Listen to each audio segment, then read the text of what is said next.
မင်္ဂလာပါဒီနေ့ကတော့ကျွန်တော်ဘန်ကောက်ကနေမက်ဆွေကိုကျွန်တော်ဘယ်လိုသွားလဲဆိုတဲ့ဟာလေးကိုတင်ပြမှာပဲဖြစ်ပါတယ်အရင်ဆုံးကျွန်တော်တို့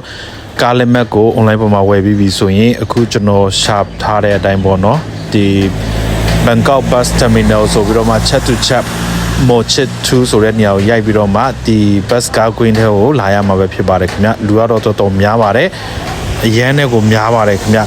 လက်မှတ်ကတော့ကျွန်တော်တို့ကြိုတင်ဖြတ်ထားမှရပါမယ်ခင်ဗျ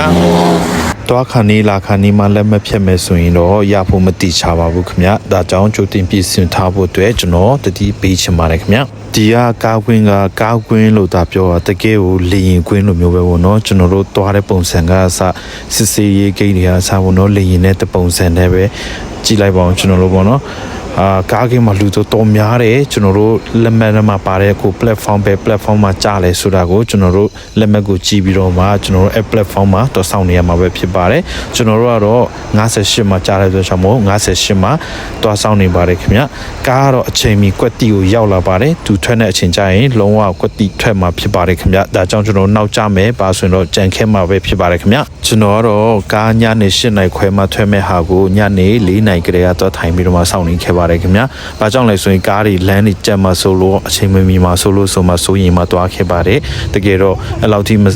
မတွားတင်ပါဘူးပေါ့နော်။ကားပေါ်တက်ပြီးကားစားထွက်ပြီးဆိုတော့ကျွန်တော်လည်းအပေါ်တွားချင်လာတာနဲ့ပေါ့နော်။ကားပေါ်မှာပါတယ်အပေါ်တွားခန်းအလေးစုံခန်းတွားလိုက်ပါတယ်။လေရင်လိုမျိုးပဲပေါ့နော်။သူဒီမှာအလေးတွားဖို့အပေါ်တွားဖို့အတွက်အခန်းတီလေးပါပါတယ်ခင်ဗျာ။ဒါကြောင့်ကျွန်တော်တို့အင်တာခဏတွားချင်တဲ့လူတွေအတွက်စိတ်ချလက်ချပေါ့နော်။ကားလေးစီးပြီးမှတွားလို့ရပါတယ်ခင်ဗျာ။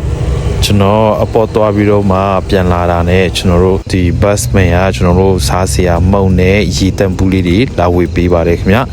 ဒီမုံလေးကလည်းတော်တော်စားလို့ကောင်းပါတယ်ကျွန်တော်တို့ဒီ bus ကားစီးမယ်ဆိုရင်ပေါ့နော်သမင်းဖိုးပါတခါတည်းပါပြီးသားဖြစ်ပါတယ်သမင်းရဲ့ပဲချင်းမှာစားရတယ်ဆိုရင်ကျွန်တော်တို့ဒီ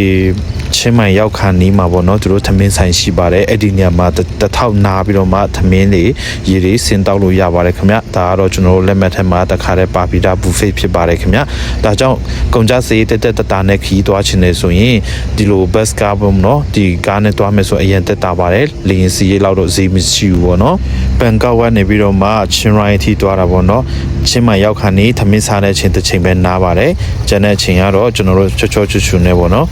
အေးစေးသွားရုံပါပဲဗာစစ်စေးရေးဂိမ်းမှမရှိပါဘူးခင်ဗျာကဲကျွန်တော်လည်းစားပြီးဆိုတော့ဆောင်းလေးခြုံပြီးတော့မှအေးစေးကိုပြီးတော့မှခရီးသွားလိုက်ပါဦးမယ်ခင်ဗျာအားလုံးပဲမင်္ဂလာရှိတဲ့နေ့လေးဖြစ်ပါစေခင်ဗျာနောက်ထပ်ဗီဒီယိုမှာဘာတွေထည့်လာမလဲဆိုတာစောင့်မျှော်အားပေးကြပါဦးနော်